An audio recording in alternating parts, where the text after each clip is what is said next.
getting a life. You want to fight me for her? Halo, this is all I play. Oh, I got my halo, this is all I play. Oh,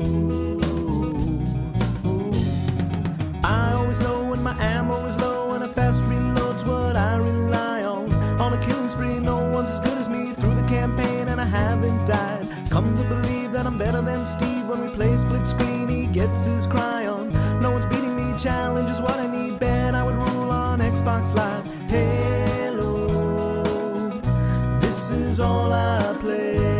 Oh, one player Halo, this is all I play. Oh, the more I talk, the taunts I throw, the more I let my ego grow. Halo, whoa, whoa. May I introduce our new light reconnaissance vehicle. It has 4-inch armor plating, mag, buffer suspension, a mounted machine gunner position, and total seating for 3. Gentlemen, this is the M12LRV. I like to call it the Warthog. Why Warthog, sir? Because M12LRV is too hard to say in conversation, son. This is a long time coming. I mean, there's been enough laws trying to restrict the sales of video games to minors, if not, like, you know, trying to find other means of classifying video games to at least make it even harder for anyone to purchase them.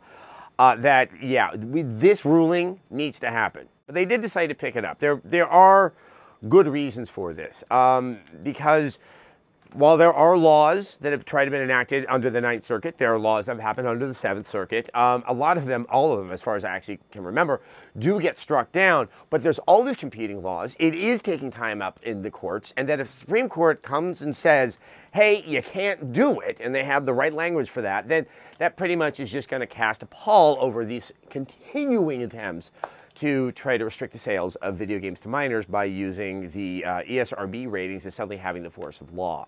Let's take a look at a second at what all of this means, because this isn't just something that's kind of important for gamers out there. This is obviously important for people who care about the First Amendment, because this raises the question of, are video games protected speech? Unless your head is trapped in some kind of sensory deprivation device, it can't have escaped your notice that video games have a slightly worse relationship with mainstream media than serial killers. Leaving aside the fact that in the eyes of many, half of them spurt blood like a malfunctioning sprinkler lodged in the throat of a haemophiliac, it's easy for us veteran nerds stuffed full of muscle memory to forget that to a total newcomer, the video game controller might as well be the cockpit of a jumbo jet. To the layman, games are frightening, and both media outlets and politicians have a tendency to exploit these fears to gain points with Joe Dumbface, especially in election years, like, say, for example, this one. And it seems like some old git is calling for game regulation every 10 minutes, but what can we do? Well, they are old gits, so we could conceivably just wait for them all to die. It's true that there are people who see games as a convenient target, that there are many of them among politicians, and it may be true that one day such people will be remembered alongside those who tried to outlaw movies and novels and theatre and dancing, and those people who said the steam train would cause women to spontaneously die of shock in its wake like rows of screaming dominoes. But until that day, it's up to us to show non-gamers that just because games aren't boring doesn't mean they're different to books, and just because games aren't 2 hours long and written by overpaid chimpanzees doesn't mean they're different to films. They all fall under the constitutional right to free speech. If you like Viva Pinata, but you feel all ashamed, your friends don't understand you because you like a kid's game. If you play co-op games at midnight when nobody can see, I got room on my friends list. Send an invite to me.